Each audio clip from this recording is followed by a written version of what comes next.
Amém. E você que está comigo, abra por gentileza sua Bíblia no livro do Êxodo. Nós vamos ler alguns trechos hoje. Eu não faço muito isso, mas hoje eu vou conduzir você em algumas leituras. Primeiro é o Êxodo, capítulo 3. Nós vamos ler do primeiro verso até o verso de número 7.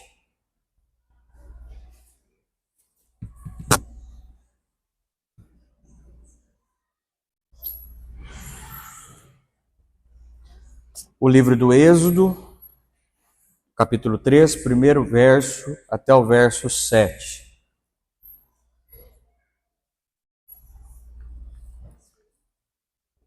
Diz assim: Moisés pastoreava o rebanho de seu sogro Jetro, que era sacerdote em Midian. Um dia levou o rebanho para o outro lado do deserto e chegou a Horebe, o monte de Deus. Ali o anjo do Senhor apareceu numa chama de fogo que saía do meio de uma sarça. Moisés viu que, embora a sarça estivesse em chamas, ela não era consumida pelo fogo. Que impressionante, pensou. Por que a sarça não se queima? Vou ver isso de perto. O Senhor viu que ele se aproximava para observar, e então, do meio da sarça, Deus o chamou. Moisés, Moisés. Eis-me aqui, respondeu ele. Então disse Deus, não se aproxime, tire a sandália dos seus pés, pois o lugar em que você está é terra santa. Disse ainda, eu sou o Deus de seu pai, o Deus de Abraão, o Deus de Isaque e o Deus de Jacó. Então Moisés cobriu o rosto, pois teve medo de olhar para Deus. Disse o Senhor, de fato tenho visto a opressão sobre o meu povo no Egito. Tenho escutado o seu clamor por causa dos seus feitores e sei o quanto eles estão sofrendo. Agora eu quero conduzir você até o Evangelho segundo Mateus, capítulo 4. O finalzinho do verso 4, os versículos 24, e nós vamos entrar ao capítulo 5 e vamos ler até o verso 3. Então é Mateus capítulo 4, verso 24, até o 5, verso 3.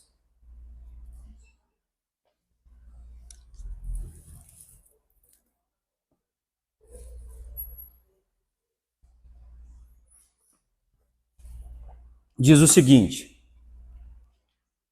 notícias sobre ele se espalhavam por toda a Síria, e o povo lhe trouxe todos os que estavam padecendo vários males e tormentos, endemoniados, epiléticos, paralíticos, e ele os curou.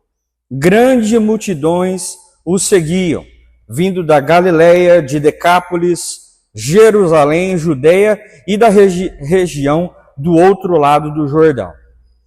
Vendo as multidões, Jesus subiu ao monte e se assentou.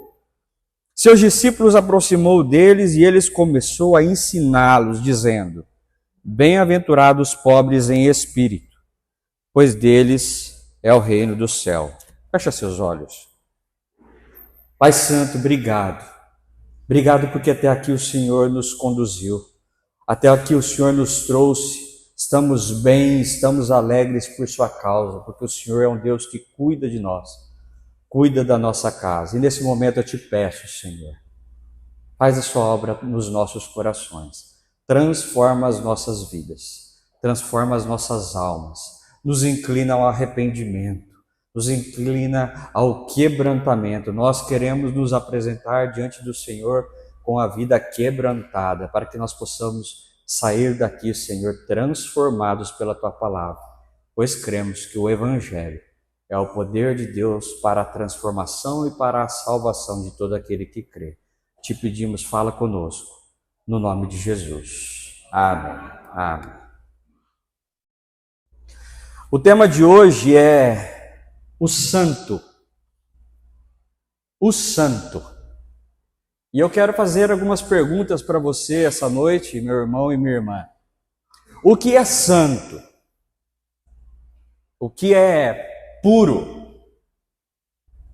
Qual é o lugar santo? Quais são os lugares santos de Deus? Recentemente, o pastor Marcelo fez uma ilustração em uma de suas mensagens sobre o que é santo, e ele ilustrou algo que talvez você já tenha visto várias vezes, a ideia de que ser santo é ser separado. Então ele ilustrou uma cesta com vários morangos, todos eles muito bonitos. Há ali uns 20 morangos, todos eles excelentes, muito bonitos, e não há diferença entre um e outro. Mas para fazer uma torta de morango eu não preciso dos 20, eu preciso de 5 ou 6. Eu acho que é isso, eu não sei, eu não entendo nada de torta de morango, mas enfim, 5 ou 6. Então ele diz, eu pego 5 ou 6 desses morangos e agora eu separo para fazer a torta. Esses são separados, que são iguaizinhos aos outros, só que são separados para uma finalidade. O pastor Marcelo trouxe essa ilustração para explicar o que é santo. E a igreja evangélica e a igreja também histórica vai no caminho, vai modificando aos poucos essa ideia de santo, trazendo como algo moral, algo ligado à perfeição, à pureza perfeita. Mas a característica da palavra, que a gente, como teólogos, gosta de dizer, a etimologia da palavra santo, ela é simplesmente separada. Mas a Bíblia vai relatar para a gente alguns locais santos, alguns lugares santos. E é disso que eu quero falar com você. E para falar com você sobre o santo, eu quero trazer aqui um conto judaico, que é o conto da galinha kosher. Esse conto está relatado no livro A Alma Imoral, do rabino Newton Bonder. Então, o conto judaico, a galinha kosher, havia uma mulher muito pobre, viúva e com filhos. E essa mulher passava fome. E essa mulher ganhou uma galinha de presente de uma das pessoas que via ela e seus filhos passando fome. Essa mulher recebeu essa galinha e ela se alegrou por causa dessa galinha e já pensou ali no refogado ou no assado que ia fazer para ela e seus filhos. Mas essa mulher era muito religiosa, então antes de sacrificar essa galinha para comer, ela levou essa galinha para o rabino local. E ela levou esse frango para esse rabino local, para que esse rabino avaliasse esse frango e dissesse se esse frango é adequado diante da lei para sacrifício. Se esse frango, agora está muito na moda a palavra compliance, se esse frango é compliance, se ele é adequado, se ele é perfeito diante da lei para ser sacrificado e consumido. Então essa mulher que ganhou essa galinha de presente, ela levou para o rabino para saber se essa galinha é compliance, se ela é adequada, se ela é kosher. E esse rabino, então, ele pega essa galinha e vai para os seus livros e começa a consultar seus livros para identificar se aquela galinha cumpria os requisitos de pureza de acordo com a lei. E ele leva alguns dias debruçado aos livros e analisando o frango, até que ele procura sua esposa e diz, mulher, o rabino procura sua esposa e diz, mulher, vá até a viúva e diz para ela que a galinha dela não é kosher, que essa galinha dela não é compliance, não é adequada para o sacrifício e nem para o consumo. Essa esposa pegou o frango, foi até a casa da viúva e seus filhos, entregou a galinha e disse, olha, meu marido mandou dizer que esse frango é kosher, pode sacrificar e pode comer com sua família, que está tudo certo. A mulher se alegrou e se debruçou na mesa, fez o que tinha que fazer lá com frango ensopado ou assado e deliciaram ela e seus filhos. Ao chegar em casa, ela diz para o rabino o que ela fez, que ela aprontou. E ele, mas como assim? Você disse totalmente ao contrário do que eu pedi para você fazer, do que eu te ordenei. E aí ela responde para o seu marido, Você olhou para o frango e olhou para os livros. Você olhou para o frango e olhou para a lei e disse que não era kosher. Eu olhei para o frango, olhei para a mulher. Eu olhei para o frango, olhei para os filhos. E eu disse para ela, é kosher. Essa provocação do Rabino Newton Bonder serve para explicar a santidade diante de Deus. E também tem a ver um pouco com aquilo que eu quero falar com você essa noite, em especial debruçando sobre esses dois textos que nós lemos. O livro do Êxodo, capítulo 3, de 1 a 7, e o Sermão do Monte, porém um passinho antes, o capítulo 4, finalzinho do capítulo 4. Aí sim adentrando no Sermão do Monte. Porque a gente, dentro dessa pergunta, o que é santo? Qual é o lugar santo? Quais são os lugares santos? A Bíblia nos ensina. A Bíblia vai dizer, por exemplo, no livro do Êxodo, capítulo 25, que o Senhor instrui Moisés a criar o tabernáculo. E o tabernáculo seria o lugar de Deus no deserto, uma espécie de tenda que era fácil de ser removida, fácil de ser transitada até outro lugar. E ali Deus, enquanto essa tenda estava montada dentro daquele lugar separado por um fino lençol, ali Deus habitava e ali Deus trazia suas instruções ao povo. Mais para frente, segundo o livro de Samuel, capítulo 7, o Senhor vai instruir Salomão a criar o templo, o primeiro templo de Israel. E esse templo era separado por um lugar onde qualquer pessoa pode habitar, o átrio, um lugar um pouco mais restrito, que também não era para todos, era basicamente para sacerdotes, chamado Santo Lugar, e um lugar altamente restrito, onde um sacerdote entrava uma vez por ano, totalmente purificado, porque se ele entrasse ali não purificado, ali ele morria, que era o Santíssimo Lugar, o lugar da presença de Deus, o lugar onde Deus habitava e conversava com o sacerdote, e ali recebia os sacrifícios de um povo todo para perdão de pecado. O Santíssimo Lugar, o primeiro templo. Depois um segundo templo, onde Zorobabel também constrói. Esdras, lá no capítulo 1, vai relatar a construção do segundo templo, que da mesma forma tinha um lugar onde Deus habitava, o lugar onde Deus falava aquilo que ele queria falar para o povo, recebia aquilo que precisava receber do povo para perdão dos pecados. Lugares santos, lugares onde Deus habitava, lugar de alta reverência. E aí agora a gente chega no Êxodo capítulo 3, onde a gente acabou de ler. Moisés, pastoreando as ovelhas de Jetro, o seu sogro, ele vê uma árvore, ele vê uma sarça pegando fogo. Até aí tudo bem, porque no calor escaldante do deserto, com as folhas secas da sarça, é absolutamente normal a sarça pegar fogo. O que não é normal? Ela não ser consumida pelo fogo. E aquilo chamou a atenção de Moisés. Moisés vê uma sarça pegando fogo, ela fingia que queimava, mas não queimava.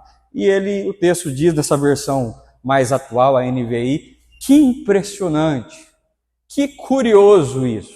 Então, obviamente, ele sai para dar alguns passos rumo à tal da sarça que queimava. E nos primeiros passos ele ouve o anjo do Senhor, esse aqui, um anjo com letra maiúscula, o próprio Deus, o próprio Cristo, Filho de Deus, vai falar para ele assim: Moisés, para. Você está entrando em terra santa. Tire as sandálias dos seus pés. Aqui quem fala é Deus. Deus do seu pai. Deus de Abraão, Deus de Isaac e Deus de Jacó. Para, porque há uma reverência aqui onde você está pisando. Há um cuidado específico para você aproximar-se de mim, Moisés. A terra que você está pisando é santa. E por que a terra onde Moisés está pisando é santa? Por causa da presença do santo, do único que é santo. A presença de Deus nesse lugar. A presença do Filho de Deus, o anjo com letra maiúscula significa assim, que é diferente, por exemplo, do anjo lá do Apocalipse 22, verso 8, que vai falar para João: levanta, porque eu não recebo adoração, adore só a Deus, o Pai. Esse anjo do Senhor com letra maiúscula é o próprio Senhor. Esse sim precisa de reverência. Então essa é a diferença entre esses dois anjos, ok? Só para te explicar. Então Moisés se aproxima e Deus fala para ele: para, porque aqui é santo, porque eu estou aqui. Só que Deus dá uma instrução, não, dá uma informação para Moisés. Moisés, eu estou aqui porque eu ouvi o clamor do meu povo. Eu estou aqui porque o meu povo que está aprisionado no Egito grita e clama por mim. O meu povo que está aprisionado no Egito chora, eles clamam por mim, eles são maltratados. E eu vim aqui por causa disso. A minha santidade, Moisés, nesse lugar, é com essa finalidade. É eu te abordar por causa do meu povo. Muitas vezes a gente perde os motivos ao qual Deus fala. Nesse caso, Deus se apresenta para Moisés com toda a sua reverência. E ele diz: Moisés, eu estou aqui porque o meu povo sofre. E aí a gente vai navegar milhares de anos até chegar a Jesus. Até chegar a Jesus Cristo recebendo, acolhendo toda uma comunidade. Mas não só uma comunidade local, mas comunidades ao redor de Jerusalém e de Israel. Comunidade de Decápolis. Comunidade de todo lugar vem até Jesus, porque que ouve dizer que Jesus é o Filho de Deus, e que Jesus, que é o Filho de Deus, curava, e que o Jesus, que é o Filho de Deus, libertava esse povo de todos os aspectos malfeitores de sua vida. Então, o texto vai dizer: Jesus curava os endemoniados, na ordem espiritual. Jesus curava aqueles que precisavam de cura da alma, da parte psicológica do corpo, da psique humana. E Jesus curava também tudo referente à ordem física. Curava coxos, curava cegos e curava qualquer tipo de problema mecânico, corporal, físico. E então esse povo que ouvia Jesus ia buscar Jesus. Esse é o capítulo 4, verso 27 para frente. E eu gosto de começar o Sermão do Monte por aí, para dizer de quem é o povo que Jesus acolhe. O povo que a Jesus acolhe é um povo que sofre. O povo próximo a Jesus, que busca por Jesus, é um povo sofrido, é um povo que existia dores terríveis por trás da alma desse povo, do corpo desse povo, do espírito desse povo. Esse é o povo a qual Jesus acolhe e Jesus leva para o monte para ensinar. Para então iniciar o Sermão da Montanha, que você conhece bem. Eu, lendo um comentário de um pastor chamado N.T. Wright, ele fala que o Sermão do Monte é comparado a um filme antigo, onde pilotos de avião, eles estavam tentando atravessar a barreira do som, atravessar a velocidade do som, que se eu não me engano é 1.184 km por hora.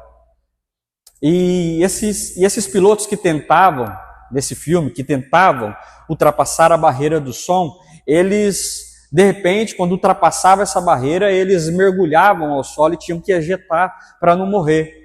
Até que um piloto notou algo diferente. Não é baseado em fatos reais, é só para você entender aqui a história. Ele notou algo diferente, que ao atravessar a barreira do som, os controles do avião invertiam. E é por isso que o avião mergulhava, porque o manche era puxado para baixo, como se fosse uma direção normal. Então ele querendo levantar o bico do avião, ele levava o avião para o solo.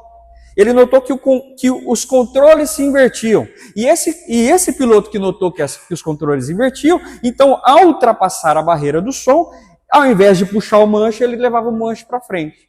E fez uma tentativa ali. E não é que deu certo? Aí o avião levantou e pegava velocidades cada vez maiores. Esse comentarista bíblico, pastor N.T. Wright, vai dizer: o Sermão do Monte é exatamente isso. O Sermão do Monte vai mostrar como a gente viver a vida ao contrário. Viver uma vida diferente das expectativas de quem olha para a minha vida e espera. Viver uma vida, Tim Keller vai dizer que o Sermão do Monte é a contracultura de um povo.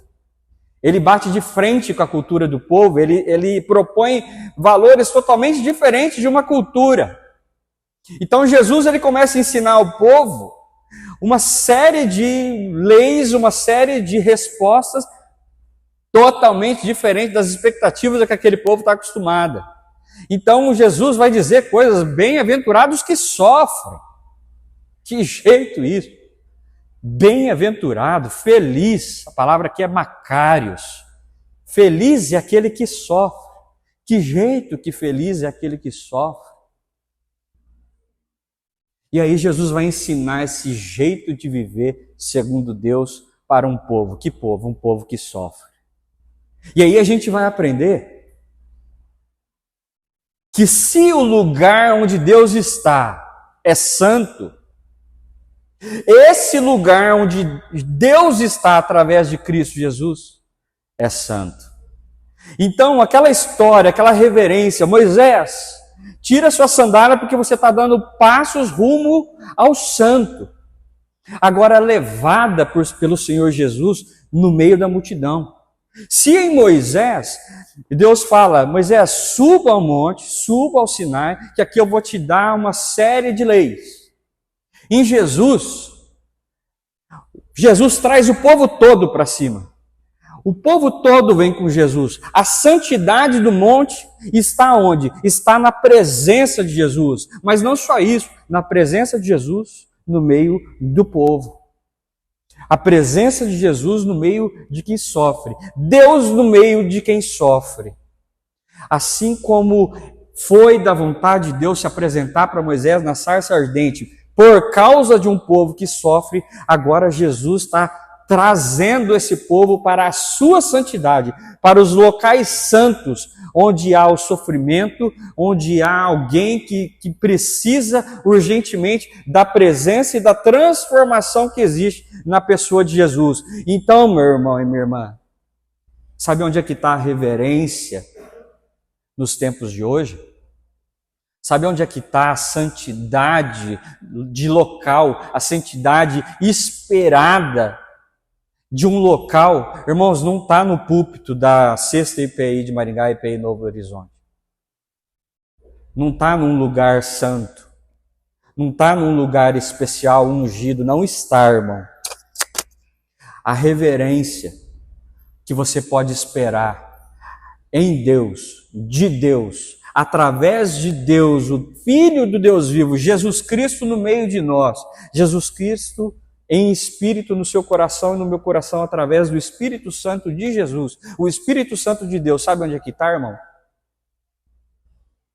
No outro, no próximo, no meio de quem sofre, no meio de quem precisa de acolhimento, no meio de quem precisa de amor, precisa ser amado, precisa olhar para a sua face e enxergar a santidade de Jesus. Olhar para a sua face e entender que ali há um movimento santo de amor, um movimento santo de misericórdia, um movimento santo de acolhimento, para que nesse acolhimento, irmão, e só nesse acolhimento, e só nesse amor, o Espírito Santo trabalha nas pessoas. E o que a gente quer e o que a gente faz costuma ser exatamente o contrário. Chega alguém naquela porta e a gente começa a avaliar se aquela pessoa tem condição de ter uma vida comunitária na igreja.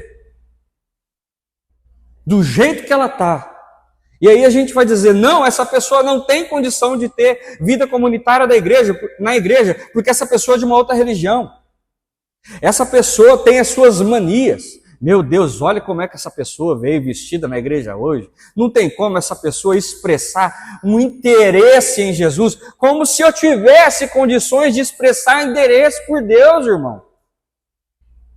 Você que está aqui hoje, eu penso que você um dia confessou a fé em Jesus Cristo, e você que é membro dessa igreja, você talvez tenha entendido a teologia dessa igreja, teologia reformada, e talvez você tenha notado algumas coisas. Aqui ninguém aceitou Jesus, irmão.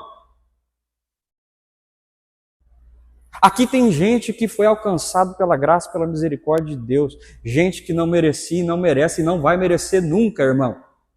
Não vai merecer.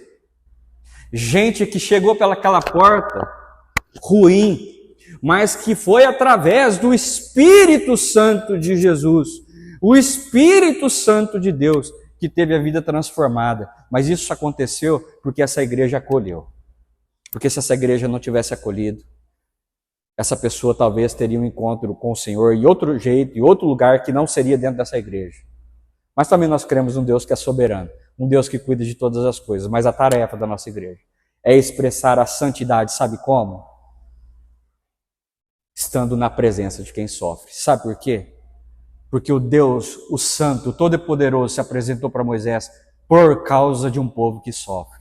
O Senhor Jesus, Jesus de Nazaré, traz o povo para um monte para ensinar os valores da contracultura, os valores totalmente contrários daquilo que eu e você esperamos, irmão, por causa de um povo que sofre, um povo que veio de toda parte, sofrendo, mas acolhido por Jesus, o Filho do Deus vivo, o Deus no meio do povo.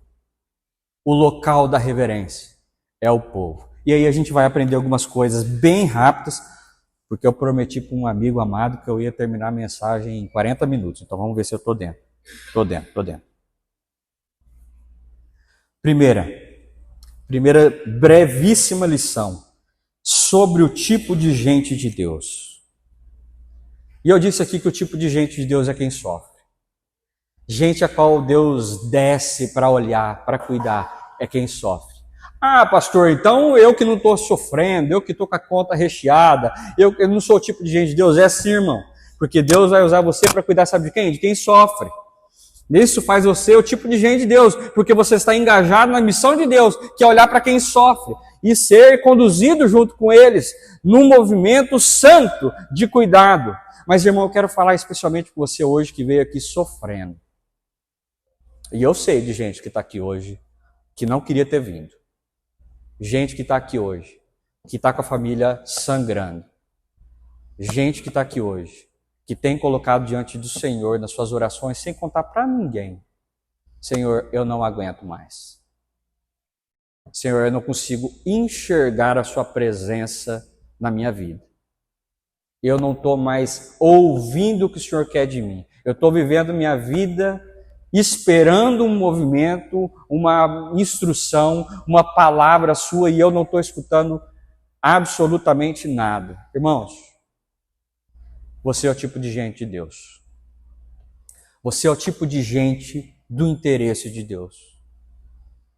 Foi por causa de gente como você que o Senhor Jesus morreu. Não foi por causa de gente perfeita. Foi por causa de gente que duvida. Foi por causa de gente que sangra. Foi por causa de gente que já não sente mais nada, que não quer sentir mais nada. Gente machucado pela igreja. Irmãos, é com você que Deus está falando. É com esse tipo de pessoa que Deus quer conversar. E eu quero trazer uma mensagem de esperança, uma boa nova, que é uma verdade universal, uma verdade que nunca vai mudar. Irmão, você é ouvido pelo Senhor. Você é escutado pelo Senhor nas suas orações. Assim como Deus falou para Moisés no verso 7, eu escutei o clamor do meu povo. Eu escutei o clamor do meu povo. Eu escutei o teu clamor essa noite, minha irmã. Eu escutei o teu clamor essa noite, meu irmão. O seu clamor nesse momento que você estava totalmente perdido. Eu escutei, eu estava lá do seu lado. É assim que Deus quer que você entende a participação dele na sua vida. É uma participação íntima, é uma participação de reverência. É uma participação santa. É por causa de você, desse tipo de sofrimento, que o Senhor se incomoda e o Senhor se movimenta. E mais, o Senhor envia. O Senhor Jesus, ele recebe gente como você no monte. Gente que estava no monte ouvindo as palavras de Jesus, era gente intencionalmente como você. Jesus caminhava intencionalmente com pessoas como você, ou pelo menos a partir de gente como você, mas que ia piorando a situação até chegar em situações avassaladoras. Irmão, no nome de Jesus, a gente tem que entender que gente de Deus não é gente moralmente perfeita, é gente que sofre. Gente moralmente perfeita tem que dar um jeito de entrar se engajar nessa missão urgente, porque você é quem pode, irmão ou irmã, procurar pessoas que estão sofrendo e trazer elas para a luz. Mas assim como Rhodes disse agora há pouco, não há um só justo, um sequer. Irmão, que você possa se inclinar a pessoas. E se inclinar a pessoas que têm te pedido ajuda. Porque esse é o tipo de gente de Deus. Uma segunda breve lição sobre o monte de Deus. O capítulo 5, verso 1. Jesus subiu ao monte.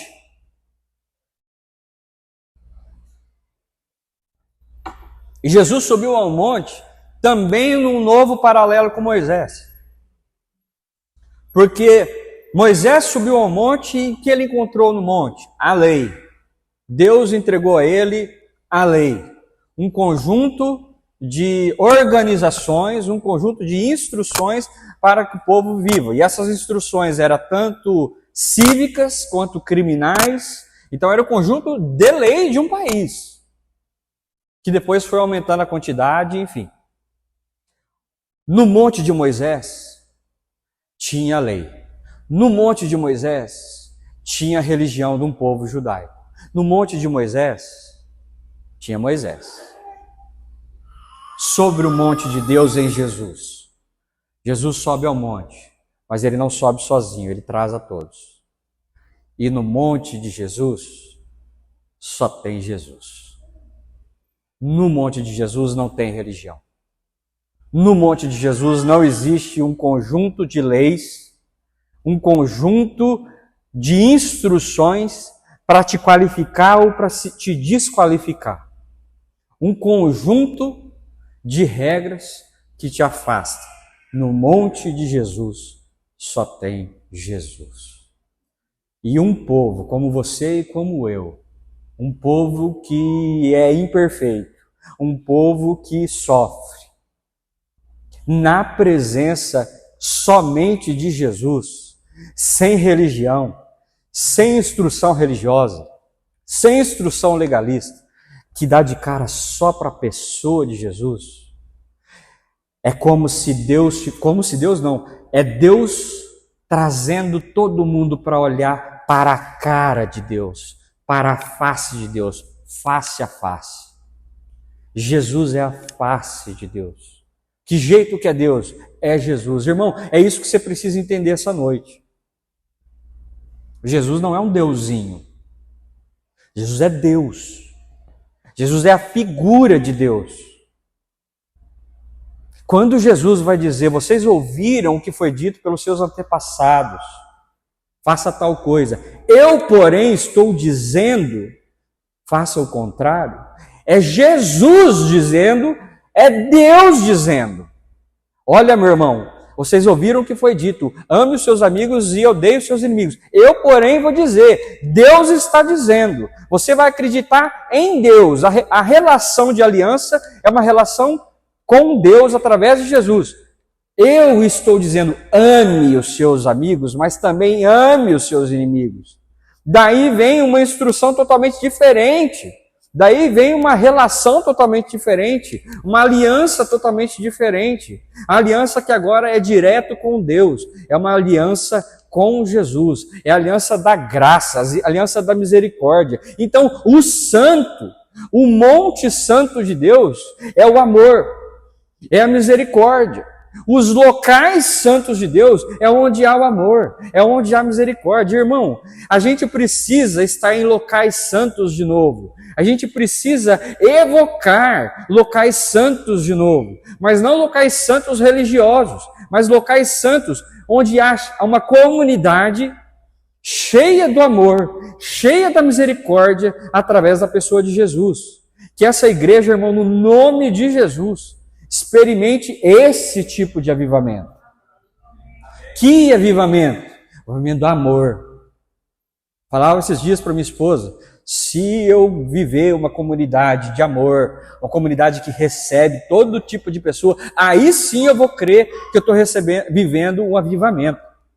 E nenhum outro tipo de avivamento me pega, senão o avivamento de uma comunidade que ama.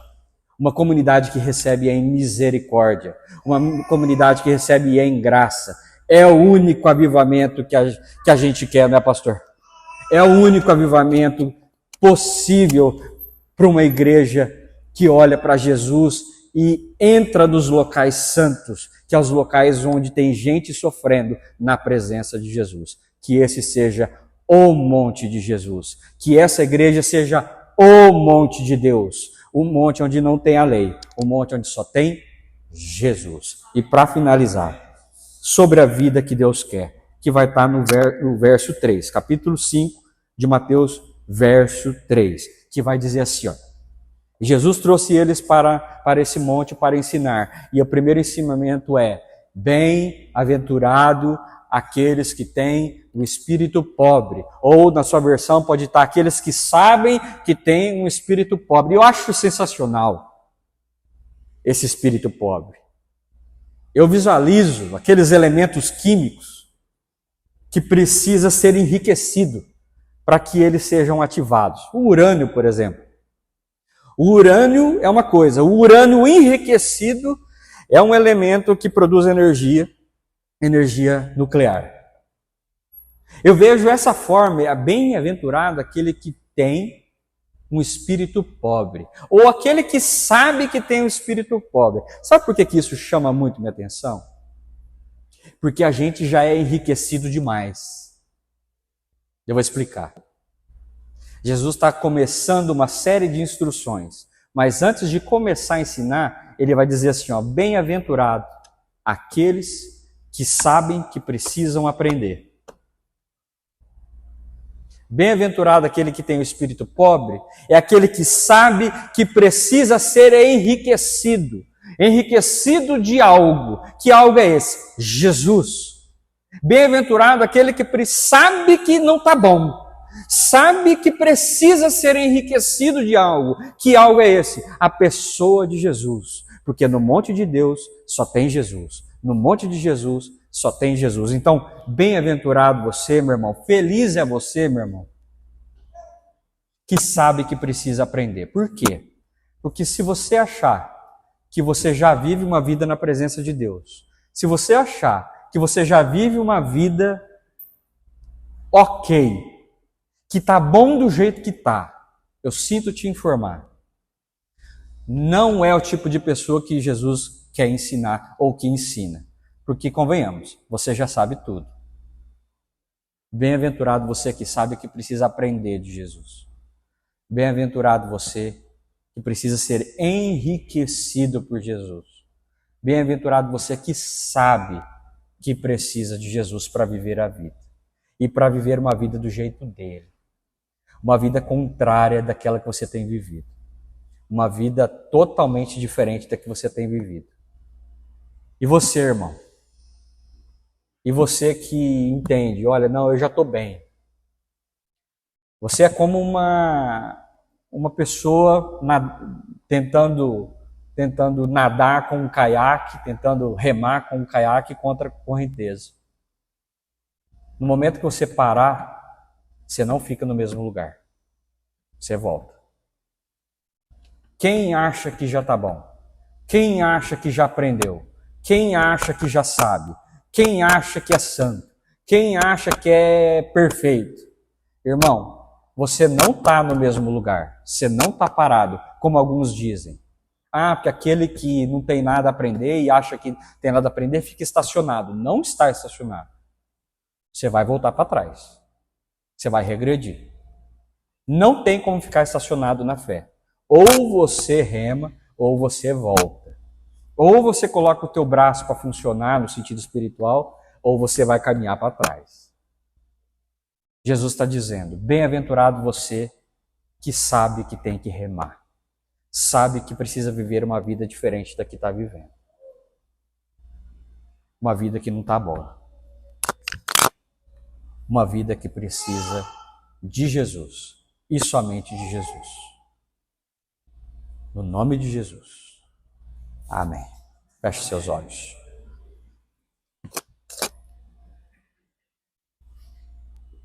Pai Santo, nós estamos aqui porque sabemos que precisamos do Senhor.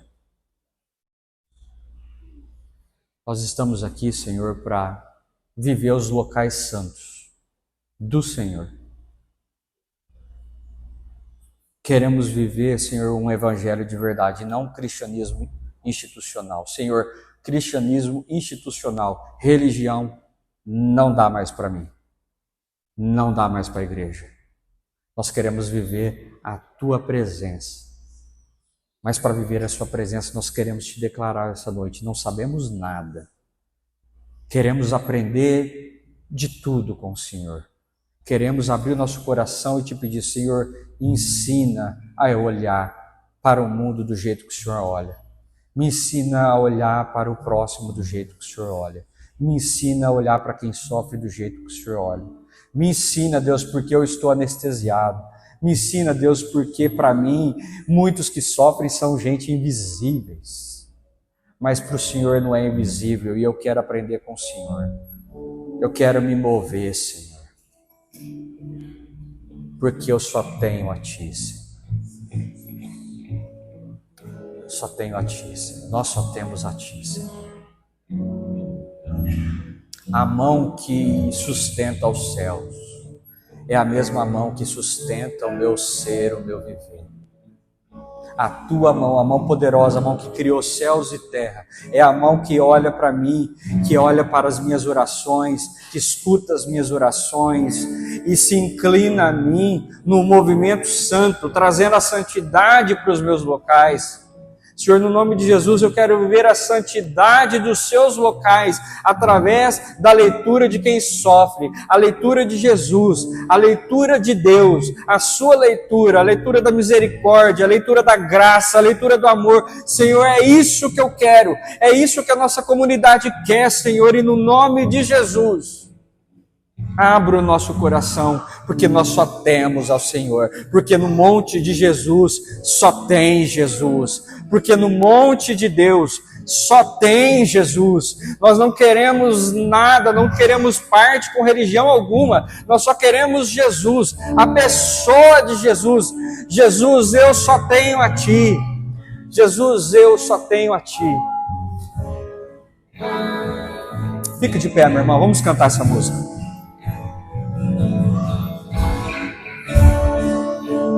Jesus, eu só tenho a Ti.